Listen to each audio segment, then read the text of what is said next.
बड़े राजकुमार के साथ तुम्हारा विवाह हो रहा था, शिशुपाल के साथ, और तुम चाहे, और प्रभु ने विवाह किया, और क्या मिला तुम्हें मेरे साथ विवाह करके?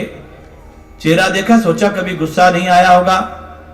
आजी विवाह तो बिल्कुल नहीं करती, लेकिन इसलिए कर लिया कि बड़े वीर हैं, तुमने ये सोचा होगा मेरे जैसा डरपोक कोई नहीं है जो समुद्र में, द्वारिका में छुपा बैठा रहता है। और तूने कहा होगा कि बिल्कुल नहीं, आप तो माता पिता का पता नहीं, विवाह किया तो क्या किया। अब कई प्रकार के उलाहना देने लगे, और मुझे भागना पड़ता है, दौड़ना पड़ता है, न पिता का पता न माता का पता, कहीं का जन्म कहीं का। अब भगवान ने सोचा इसको क्रोध आ जाए, कुछ बोलेगी, हंसी मजाक करेगी। अब रुक्मिणी जी को क्रोध नहीं आया, और एक बात ऐसी बोले कि अगर तुम चाहो तो मैं अभी भी तुम्हारी शादी शिशुपाल से करवा देता हूं। अब 4-5 पुत्र हो गए, अगर जैसे कैसे आज कलयुग की बात होगी तो बोला हाँ करवा ले, देखता हूं मैं कैसे करता शादी तू हमारी। लेकिन वो कुछ बोल नहीं पाई और बेहोश हो गई, यानी अचेत हो गई। भगवान ने कहा अच्छी मजाक करी मैंने आज। अब भगवान ने 2 हाथ थे, 4 हाथ करने पड़े, 2 हाथ से उसको उठा लिया और 1 हाथ से पंखा झेलने लग गए। बोला अच्छी मजाक पड़ेगी ये तो। उठा करके जैसे लाते हैं जागती है, बोला क्या बात हो गई है।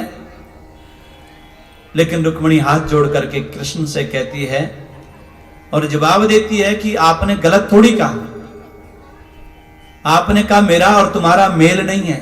अब बात तो सही है, कहां तुम प्रकृति आबाद्य और कहां मैं प्रकृति से परे पुराण पुरुषोत्तम, मेरा आपका मेल कैसे हो सकता है। दूसरी बार आपने कहा कि माता का नहीं पिता का पता नहीं, जो जगत पिता है उसके क्या माता पिता होंगे, जो सबके पिता है और सबके माता हैं उसके क्या माता पिता हो सकते हैं, जगत के पिता हैं। तीसरी बात आपने कही कि बड़े बड़े राजाओं के डर से समुद्र में रहना पड़ा, तो सत्यम भयादिव गुणीभ्य उक्रमांता सहित समुद्रा उपलम्ब मात्र आत्मा नित्यम कविंद्रय गणे कृत विग्रहस्त्वा त्वयि सेवकैर्न पदम विदुतम तदोन्ध्यम। जिसके हृदय में अविद्या हो, अस्मिता हो, राग हो, द्वेष हो, उसके हृदय में शत्रु कैसे शत्रु बैठे हैं, उस हृदय में आप वास करते हैं। आप तो आत्मा रूप समुद्र में वास करते हैं, आप सागर में थोड़ी वास करते हैं। चौथी बार आपने कहा मैं काला हूं। यदि नंदलाल तुम होते ललितो गले कट जाते करोड़न के। काला होकर के तू इतना निराला है, अगर कहीं तू गोरा होता तो पता नहीं क्या क्या होता। इसलिए हमारे ब्रज में संत कहेंगे अरे नंदलाल ये तो खैर मना, लाला को कहीं लाला की जगह लाली होती तो क्या होता। तो और रुक्मिणी बोली फिर आपने पूछा कि दुनिया में सबसे बड़ा कोई धनी नहीं है, और मुझे भजने वाले तो साधु संत ये चिमटा ढोलक बजाते हैं, रघुपति राघव राजा राम पतित पावन सीताराम, यही बोलते रहते हैं भजने वाले। संसार में सबसे बड़ी धनी कौन है? कबीरा सब जग निर्धना, धनवंता नहीं कोई, धनवंता सोई जानिए, जाको राम नाम धन हो। आज सबसे बड़ा धनवान है जिसके पास राम नाम का धन है।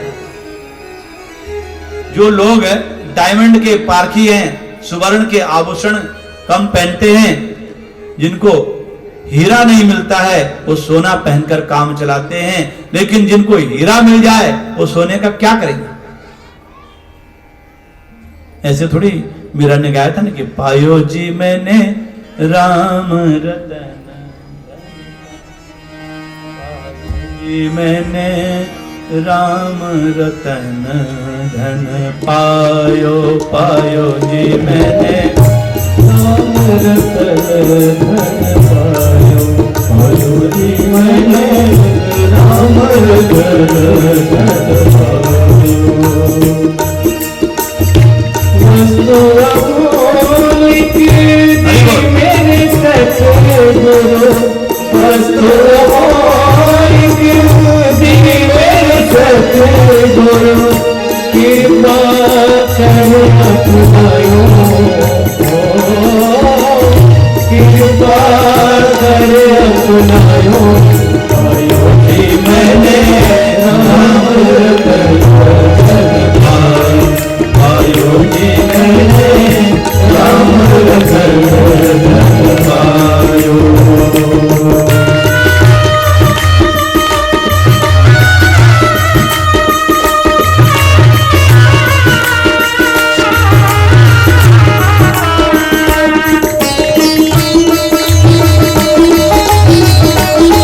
मीरा कौन सी पढ़ी लिखी थी, कौन से कॉलेज से डिग्री हासिल करी थी,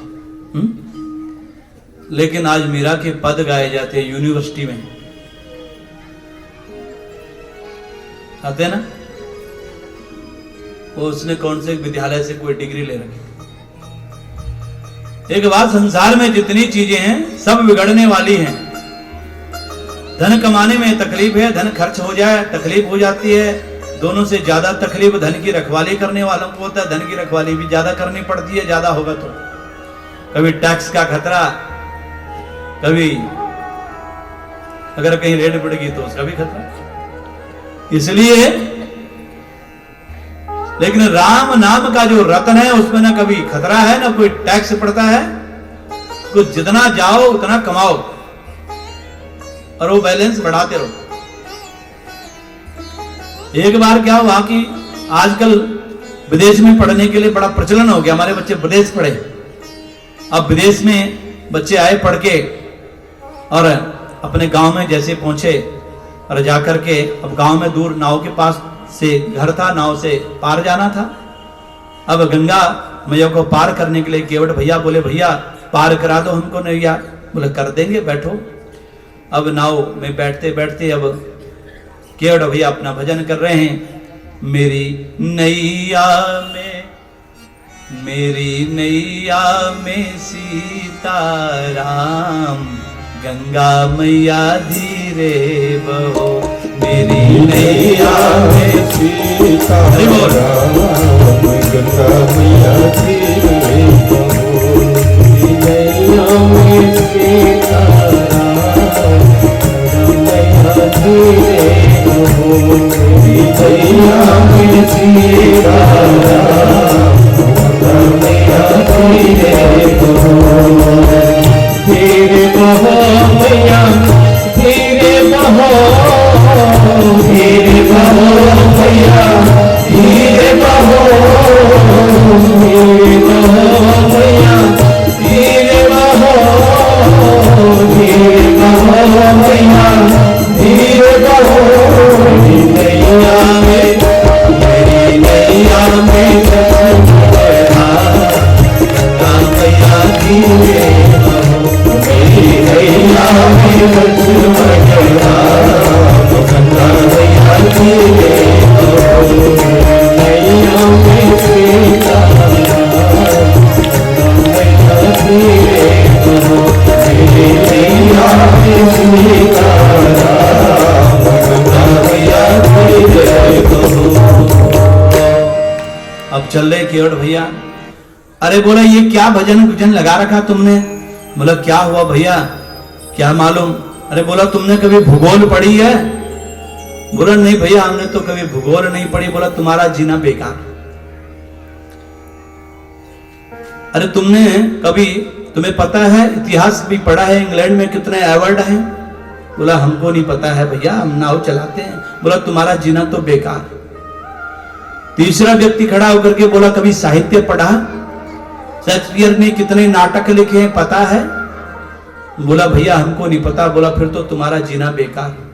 अब केवट भैया अपनी नाव लेकर के गए, नाव को बीच भंवर पे खड़ा कर दिया और सिर पर कपड़े बांधे और कूद गया नीचे। ओ भैया हमको बचाओ बचाओ। बोला शेक्सपियर को बुलाओ। बोला तैरना आता है? बोला नहीं। बोला तुम्हारा जीना बेकार। हमें तो तैरना आता है, हमारा तो समझ गए, लेकिन तुम्हारा जीना बेकार। इसलिए अपनी संस्कृति और अपने इसको मत भूलो, विदेश की चमक में मत रहो।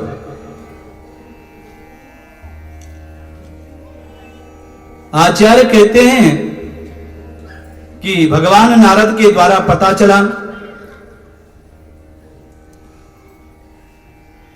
अनिरुद्ध जी के 2 विवाह हुए। अब कैसे हुए? एक तो रुक्मी के पुत्री के साथ संग हुआ, दूसरा विवाह बाणासुर की पुत्री के साथ हुआ। बाणासुर की जो पुत्री उषा है उसकी एक सहेली है और चित्रलेखा है। चित्रलेखा का मतलब उसका वो तंत्र विद्या में पारंगत थी। और ये बाणासुर की भूमि हिमाचल में है। हिमाचल में शिमला जाने से आगे जूरी पड़ता है और जूरी में भीमा काली का एक विशेष मंदिर है जिसमें चंडी में भी आता है। भीमा काली विख्याते तन्मे नामम भविष्यति, वो भीमा काली का मंदिर है वहां। चंडी पाठ में उसका 2 अध्याय में आता है भीमा काली विख्यातम तन्मे नामम भविष्यति। वहां बाणासुर की बड़ी भूमि है और बाणासुर भगवान शंकर के परम भक्त थे। अब उषा को रात्रि में अनिरुद्ध का चेहरा दिखा और बोला मुझे इसके साथ विवाह करना है। और अपनी सहेली के कहा कि इसको लेकर के आ। तो सहेली ने बोला इसका चित्र बना, कैसा है? बोला इस प्रकार से है। पहचान गई। अरे बोला ये तो द्वारिका है और द्वारिका में विश्राम करता है, इसको कैसे लाऊंगी? तो मंत्र शक्ति में इतनी ताकत थी, उसने द्वारिका से उसको हिमाचल ले आई बाणासुर की भूमि में। अब लेकर के जब अनिरुद्ध आया और सबे देखा तो रात्रि जब जागृत हुआ तो वो उषा के साथ। बोला ऐसे कैसे हो गया भाई, मैं कहां से हूं? अब उसके साथ विवाह हुआ। उधर कृष्ण को पता चला कि कहां गया, पता ही नहीं चला। योग माया से देखा तो बाणासुर की भूमि में। अब बाणासुर का युद्ध हुआ कृष्ण के साथ, लेकिन बाणासुर की रक्षा करने वाले थे शंकर। 1000 भुजाएं, 10,000 भुजा थी बाणासुर, कोई छोटा मोटा राज्य नहीं था। और उधर हिमाचल में सम्मोहन शक्ति का बड़ा भारी प्रचलन है।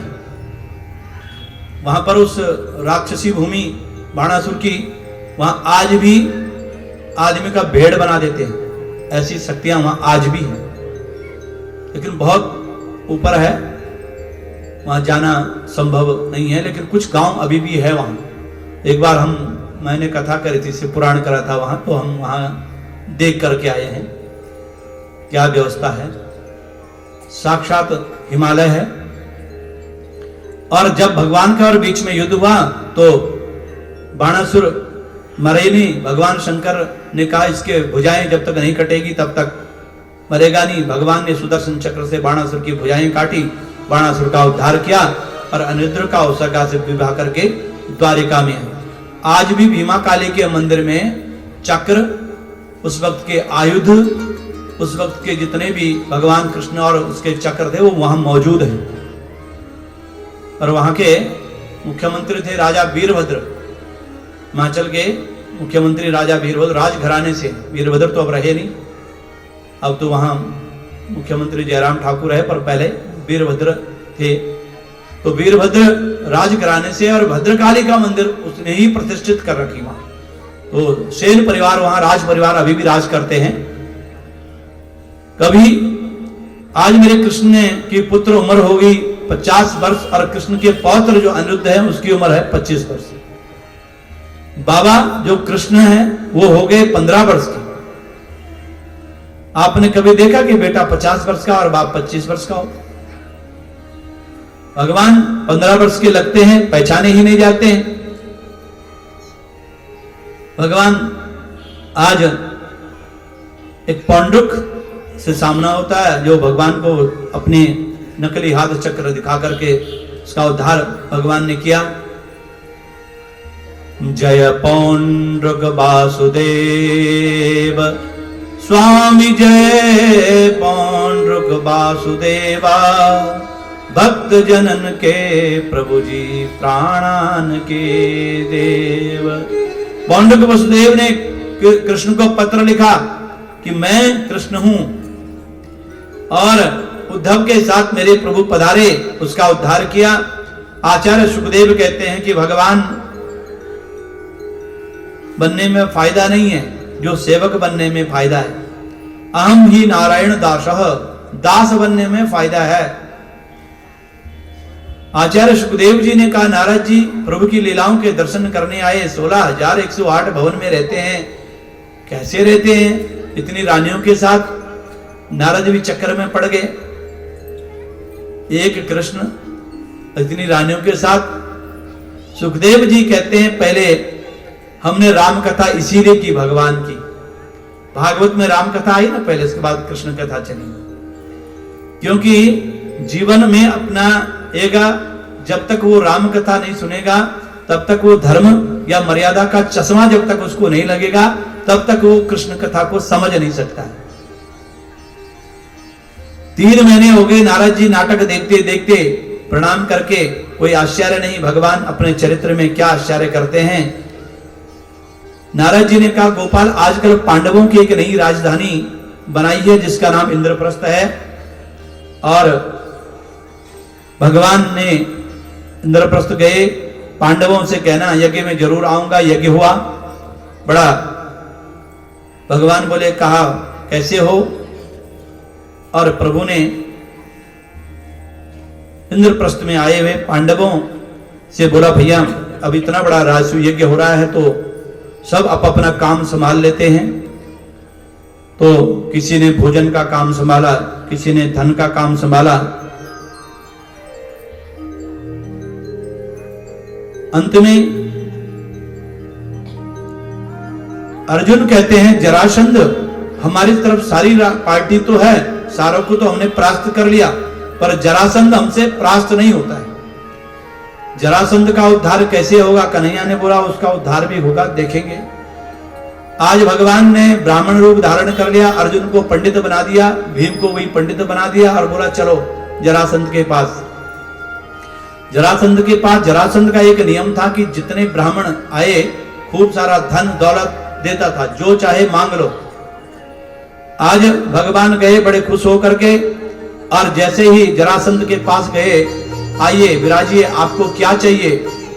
तो भगवान ने बोला युद्धम नो देहि राजेंद्र द्वादशो यदि मन्यसे युद्धार्थिनो वयं प्राप्त राजन्यम ननकांक्षिणः। यदि देना है तो मुझे युद्ध करना है। बोला क्या ब्राह्मण होकर युद्ध की बात करते हो? ब्राह्मण तो दक्षिणा लेते हैं, युद्ध की बात कैसे करते हो? जरासंध ने कहा बड़े पंडित होकर के युद्ध करते हो, क्या तुम्हारी हमसे युद्ध करने की हिम्मत है? अपना परिचय देंगे आप? जरासंध ने कहा कपटी हो तुम, अच्छा पहचान गए। बोला मैं वही हूं जिसके साथ तुम्हारा 17 बार युद्ध हुआ था। भगवान को पहचान गया, और ये अर्जुन है और ये भीम है, तो हम युद्ध करेंगे। जरासंध समझ गया कि 17 बार तो भाग गया, लेकिन इस बार छोड़ेगा नहीं। इसलिए कहा कि अरे हम जो भगोड़े होते ना उनसे युद्ध नहीं करते, तुमसे नहीं करेंगे, जाओ। अर्जुन को बोला ये भी दुबला पतला है, इससे भी क्या युद्ध करनी है? ये भीम थोड़ा ठीक है, मेरे बराबर का टक्कर का आदमी है तो युद्ध करेंगे। अब भीम जब युद्ध करा, दोनों में खूब विशाल युद्ध हुआ, लेकिन जरासंध ने भीम की नस ढीली ढीली कर दी। भीम देखते भैया भाग रहे हो कि मैं अकेला ही भाग जाऊं यहां से, मेरी बस की बात नहीं है, अगर चलना है तो भाग लो, नहीं तो मैं अकेला ही भाग जा रहा हूं और मैं जा रहा हूं। भगवान ने इशारा किया, एक तिनका लिया और बोला ये ऐसे नहीं मरेगा, इसको बीच से फाड़ना पड़ेगा। इसको जैसे एक तिनका लिया, बोला इसको इशारा करा और एक इधर डाला और एक उधर। जरा नाम की राक्षसी ने जोड़ा था जरा को, जरासंध को। भीम ने दोनों बीच से फड़ा और एक इधर डाला और एक उधर डाला। अब ऐसे डाला तो फिर हो जाते हैं इकट्ठे, एक को ऐसे डाला, एक को इधर और एक को उधर, तो इकट्ठे कैसे हो जाएंगे? तो जरासंध का भी उद्धार हुआ। अब इंद्रप्रस्थ में आकर राजसूय यज्ञ प्रारंभ हो गया। यज्ञ शुभारंभ में एक प्रश्न हो रहा था, किसकी पूजा पहले करनी है? तो शिशुपाल ने गाली दी तो उद्धार हुआ। अब भंडारे की व्यवस्था हुई। यज्ञ में दूसरा भंडारा होता है, भोजन भंडारा। अब यहां भी कल भंडारा ही है, तो क्योंकि जो ज्यादा खाता है वो ज्यादा देता है। बोला भंडारे को बांटने के लिए भीम को रखो, भीम ज्यादा पूरी खाएगा तो ज्यादा देगा। अब जो उसको एक पूरी खाएगा हमारे जैसे को, क्या बांटेगा भंडारा? मुझे बोला इतना ही खाता होगा ये। और भोजन परोसने के लिए सभी निपुण हैं, लेकिन भोजन परोसने का काम किसको सौंपा? द्रौपदी को। परिवेशन द्रौपदी, भोजन परोसने का काम द्रौपदी को सौंपा। और द्रौपदी कहां की है मालूम है आपको? पंजाब की है द्रौपदी। संस्कृत में पांचाल देश बोलते हैं पंजाब को। और पंजाब के जो लोग होते हैं वो ठीक ठाक व्यवस्था बनाते हैं, इसलिए द्रौपदी को पांचाल नरेश पुत्री बना करके ले गया था। और द्रौपदी का नाम पांचाली, अभी पांचाली भी पड़ा।